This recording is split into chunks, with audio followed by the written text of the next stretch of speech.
Beyond shocked. It's unimaginable. I was roommates with him, friends, hiked, went to yoga. He's, did his best to be athletic and unfathomable, knowing the kind, person that I saw and knew. Well, actually, we have an interview process because when you throw a bunch of people living together, you need to hopefully make sure they work well. And I interviewed him before he moved in. He works in tech. He has a remote position. He was looking forward to living in Hawaii and being healthy. He was excited about getting to know new people, experiencing new culture.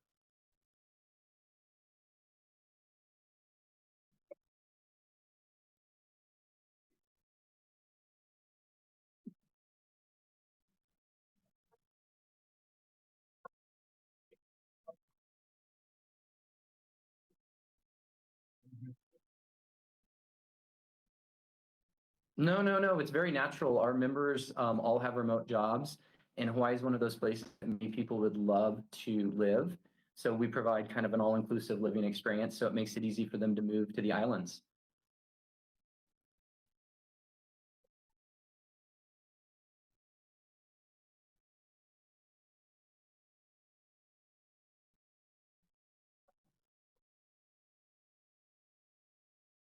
Mhm.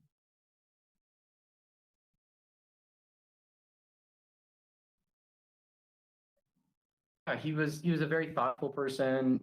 Communicated really well, was friendly, had good relationships with everyone. He was even, in some ways, a bit of a leader. He helped spearhead a book club that we started just so we could, keep those intellectual pursuits alive from back when we were in school.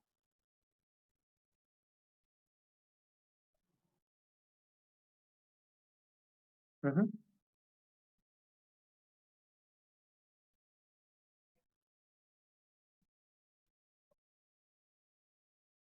Well, I remember when. Mhm. Yeah, so when I first interviewed him before he moved in, I remember he said he had a back issue and he was hoping to get stronger in Hawaii. So he's always focused on trying. When he first came, he went on a surf lesson with other members, and unfortunately, just a basic surf lesson, he was in bed for about a week.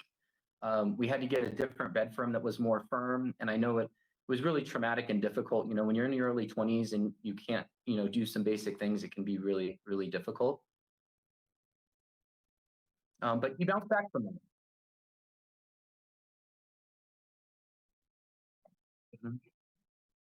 Mhm. Yeah, I took him to yoga. Mhm. I don't, the only thing he ever mentioned, he mentioned, oh, I need to go back to see my doctor and then I'm going to have surgery.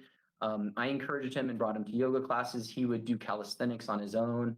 I know he was really focused on being strong and healthy, but it also weighed on him that he knew that there was an impending surgery.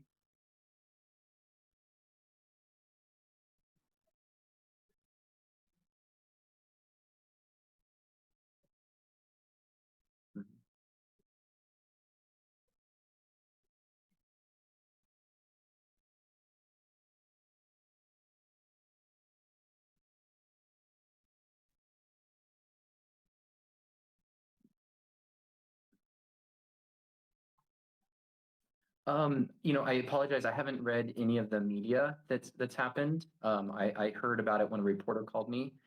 So I'm not familiar with what his writings were, but I know we talked about social issues and we talked about how to improve the world, and we talked about, issues that are, say with capitalism or with the healthcare system or with housing or the food systems. It wasn't, anything specific. It wasn't like he had an axe to grind or he was even upset or angry about a particular issue, or they were just natural intellectual conversations that you have when you're inquisitive.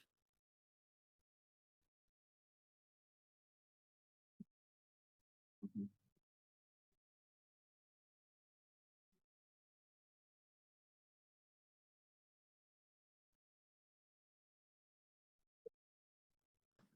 Mostly just text messages. So I knew he was going to have a surgery. So earlier this year, I checked in with him. He confirmed that he had had surgery and he sent me the x rays. It looked heinous with just giant screws going into his spine. After that, he called me once. I didn't pick up. We kind of texted a little bit, but we, last I, unfortunately, I feel terrible now. I wish I would have made more of an effort to communicate with him.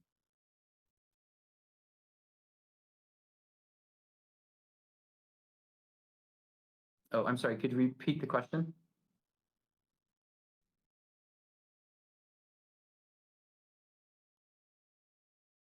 Mm. Never once talked about guns, never once talked about violence. He was absolutely a not violent person, as far as I could tell. Yeah. And when I say that, Mhm, mhm, mhm.